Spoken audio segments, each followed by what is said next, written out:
दोस्तों नमस्कार, आप सभी का हमारे चैनल भोलू भेट लाइफ में आप सभी का स्वागत है। मैं अभी यूपी के अंदर बलिया डिस्ट्रिक्ट में हूँ।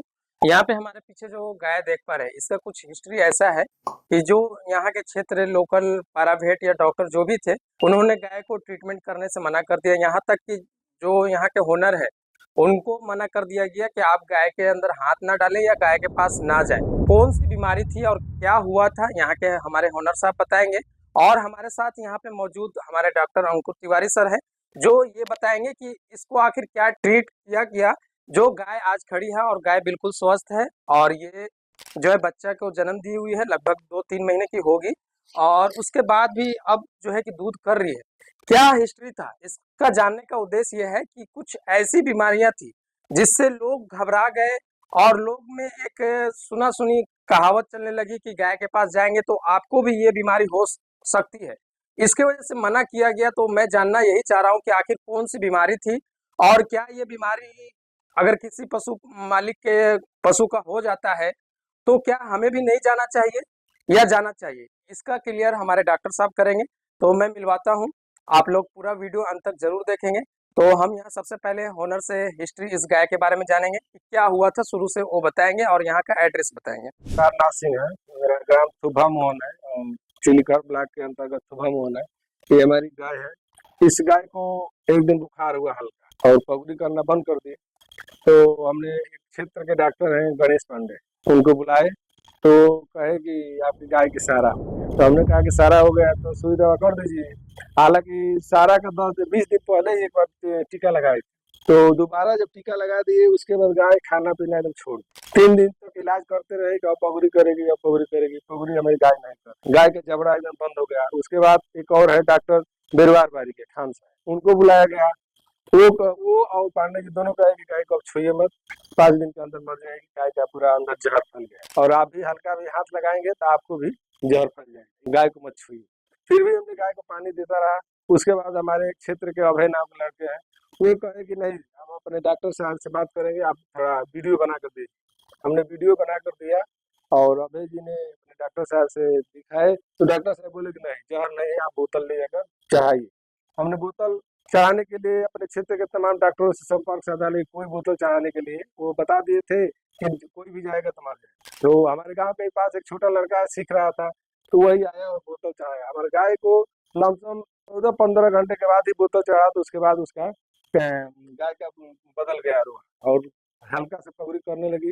उसके बाद गाय हमारी ठीक 12 से 13 दिन के बाद एकदम फ्रेश हो गई गाय, और आज गाय आप लोगों के सामने है। मैं बहुत अपने दिल की हृदय से धन्यवाद देता हूँ अपने डॉक्टर साहब को कि हमारी गाय को बचा लिए और गाय हमारी आज खड़ी है। इसके लिए धन्यवाद। हेलो दोस्तों, मेरा नाम डॉक्टर अंकुर तिवारी हुआ। आप लोग जानते ही हैं कि मैं हरियाणा में रहता हूँ। मेरा एक सौभाग्य है कि मैं बलिया के धरती पे आया उतना दिन, और इंसिडेंट के बाद पहली बार मैं आके काम करने की चाहत की, अपने किसानों से मिलने की चाहत। और साथ में आप लोग जानते हो कि मेरा बहुत प्यारा लड़का भोलू जो साथ ही में रहता है। और इंसिडेंट के बाद, और आप लोग देख भी सकते हैं, अभी मैं पहली बार निकला हूँ घर से। तो इस गाय का जो प्रॉब्लम था वो एकदम एनीमिक हो चुकी थी, और साथ में इसको न्यूरोलॉजिक जो प्रॉब्लम थी वो बहुत थोड़ा बहुत माइनर थी। जो ऑनर थे उनको पता नहीं चलता था कि जो लोकल वेट आ रहे हैं इसको क्या ट्रीटमेंट दे के जा रहे हैं और चले जा रहे हैं। तो जो कोई आता था कुछ लगा के चला जाता था, ऐसा ही होता था। तो कोई जो आदमी आता था वो अपना लगा के चला जाता, दूसरा वेट आता था वो अपना लगा के चला जाता था।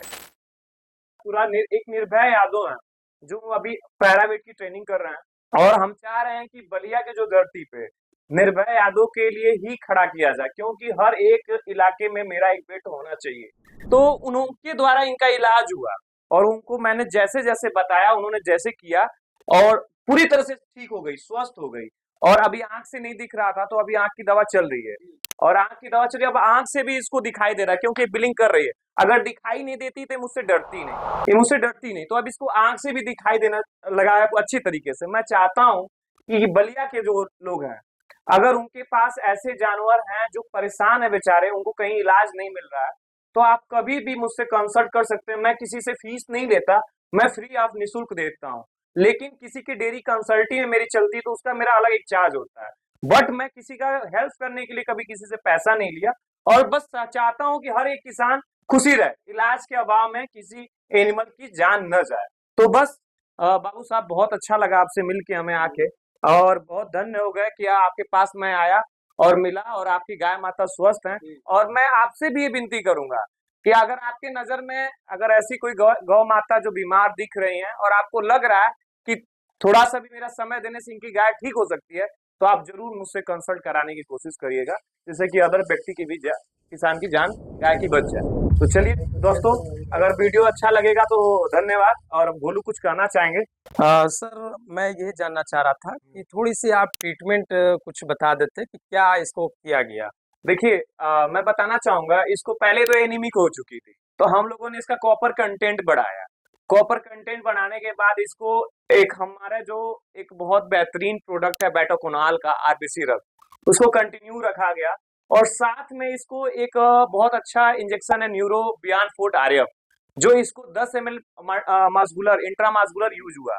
और इसके सिवा कोई ज्यादा कोई मेडिसिन यूज नहीं हुआ, लीवर टॉनिक वगैरह यूज, क्योंकि एनीमिक थी। अच्छा। और एनीमिक के कारण जब ब्लड ही नहीं रहेगा शरीर में तो कहाँ से चल पाएगी, ठीक चल भी नहीं पाती थी। जब एनिमल जब अंदर बॉडी में 10 पॉइंट से प्लस खून होना चाहिए, अगर वो ब्लड ही नहीं है उतना, और 5.6 है या 6 पॉइंट कुछ है, तो कैसे वो सरवाइव कर पाएगी? नहीं कर पाएगी।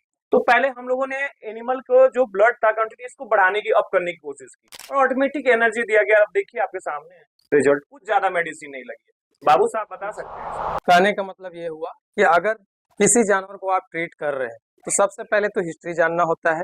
उसके बाद आपका डायग्नोसिस होना चाहिए खुद का कि हम डॉक्टर यदि यहाँ पे आए हैं इलाज के लिए, तो हम सबसे पहले डायग्नोसिस करते हैं कि आखिर हुआ क्या है। अगर डायग्नोसिस कर लेते हैं, डायग्नोसिस ही ऐसा चीज़ है कि अगर पशु को देख रहे हैं तो डायग्नोसिस अगर करना जान गए, समझ में आ गया डायग्नोसिस से कि हाँ ये प्रॉब्लम है, और उसका सही दवा लगाया गया, तो गाय बिल्कुल 2 दिन में रिकवर हो जाएगी, है ना? लेकिन अगर हम डायग्नोसिस नहीं करते, एक अनधड़ाके कह सकते हैं हिंदी लैंग्वेज या देहाती तुक्का लैंग्वेज में, इलाज कर सकते हैं। तुक्का इलाज कर सकते हैं। उस हालत में गाय एनीमिक होती जाएगी, गाय का कंडीशन दिन ब दिन खराब होते चल जाएगा और गाय अचानक डेथ भी हो जाएगी। इससे होता ये है कि जो ओनर थे, उनका तो एक पैसे का लॉस हुआ, जो गाय परचेज़ करके लेकर आए थे शौक से कि घर पे दूध निकाल कर घर का हम प्योर दूध हम पिएँगे। वो शौक खत्म हो जाता है और फिर एक किसान के मन में ऐसा बैठ जाता है कि अब गाय पालने से अच्छा है कि दूध खरीद कर ही पिया जाए, उससे ही ज़्यादा बढ़िया रहेगा। क्योंकि अगर लाख रुपए की गाय खरीदते हैं और इस तरह प्राइवेट डॉक्टर की वजह से गाय डेथ कर जाती है, तो फिर एक किसान का मनोबल टूट जाता है और गाय नहीं पालना चाहता है। तो मैं सभी डॉक्टर और प्राइवेट से रिक्वेस्ट करना चाहता हूँ कि जिस चीज़ का आपको ट्रीटमेंट करना आता है, आप वही करें, नहीं आता है आप छोड़ दें, किसान को बता दें कि मेरे से ये चीज़ नहीं होने वाला है। तो ये इससे फ़ायदा ये होगा कि आपको भी वैल्यू और बढ़ेगा और किसान का मनोबल नहीं टूटेगा। वो अपना सोचेंगे कि हाँ, हमारे एरिया में डॉक्टर की कमी है, डॉक्टर बनाया जाए या लाया जाए, या फिर वो अपना हिम्मत नहीं तोड़ सकते हैं, पशु पालन में अपना मनोबल को बरकरार रखेंगे और इसी तरह गाय पशु की सेवा होती रहेगी। तो वीडियो बहुत लंबी होती जा रही है, मैं यहीं पे वीडियो को अपनी ख़त्म करता हूँ और मैं उम्मीद करता हूँ कि अभी और लोगों से मिलना है तो हम लोग वहाँ पे जाकर और किसानों से इंटरव्यू करेंगे। यहाँ पे बलिया में हमारे डॉक्टर साहब के बहुत सारे ऐसे लोग हैं जिन्होंने अपने वीडियो कॉलिंग के माध्यम से उन्होंने ट्रीट किया और उसके बाद जो है कि उनके पशु ठीक हो गए। और बहुत-बहुत किसानों का ही दुआ रहा है कि आज हमारे डॉक्टर साहब हमारे साथ, हम सबके साथ मौजूद हैं और मैं इसी तरह चाहता हूँ, उनसे उम्मीद भी रखता हूँ कि इसी तरह वो किसानों की सेवा करते रहें ताकि हमारे किसान का मनोबल जो है वो बढ़ा रहे। Thank you.